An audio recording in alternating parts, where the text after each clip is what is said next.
I was thinking when it came to playing a very sweet and very innocent young high school teenage girl who falls in love with a much older, blood-gargling, nocturnal oddball. Did you talk to Evan Rachel Wood maybe about how this feels? Because I would think there's a certain degree of crossover there for you. Aw. No, man. I hope she sees this interview. So do I. Yeah. No. I know they split up now, but I would think there was some sort of, degree of across the great divide for her too, of having to deal with perception and how people feel about that. But it was a joke question. Right. I know, I'm really not funny. I'm sorry. Okay, that's okay.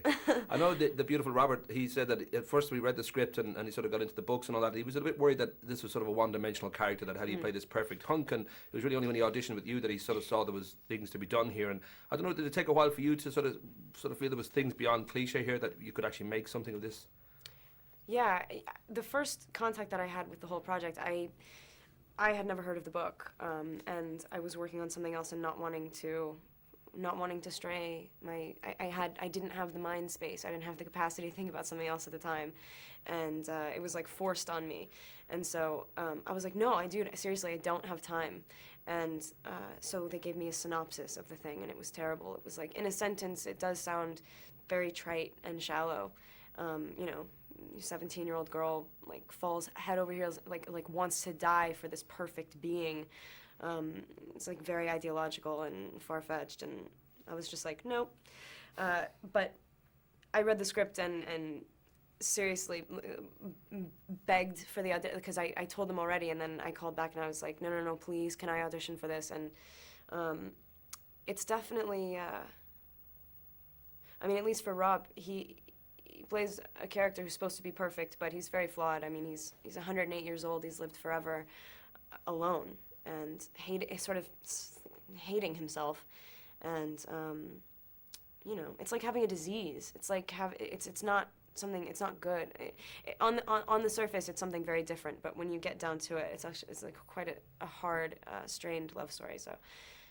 Well, I was going to say, too, that looking at your career, this strikes me almost for both you and Robert like your Titanic moment, that you're kind of building up a steady career, and first noticed in Panic Room, you were wonderful, Into the Wild, and there was a sense of step by step you're going to, kind of make an impression. Suddenly, you're in a movie that does 35.7 million on its opening day and 69 plus on its weekend. I mean, is that something that I don't know if you're entirely comfortable with that, because it does bring those wonderful questions like, what's it like to date the hottest vampire in the world? All this sort of stuff comes at you. Has it been quite an eye-opener? I don't know whether it's been all fun or whether it's been a bit dizzying, really. Yeah, it's been a little dizzying. It's a good way to put it.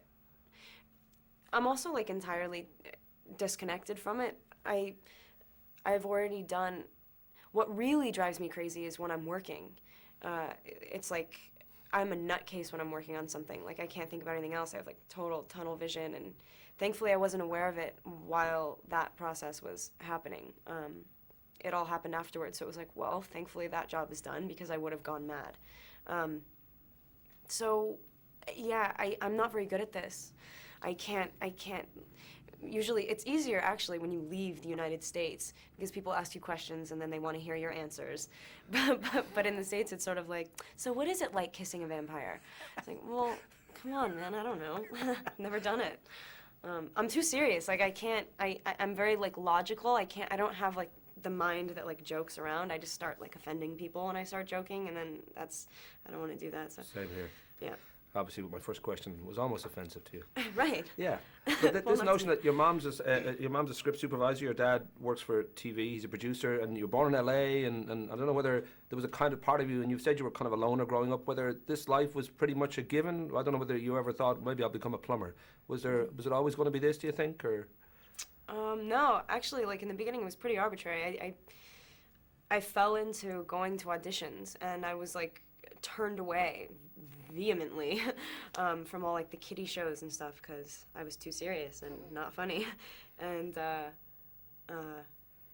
I did a movie called Speak, this, like, Lifetime movie, and that was the first time I was like, wow, this feels like breathing, like, this feels like something that I have to do.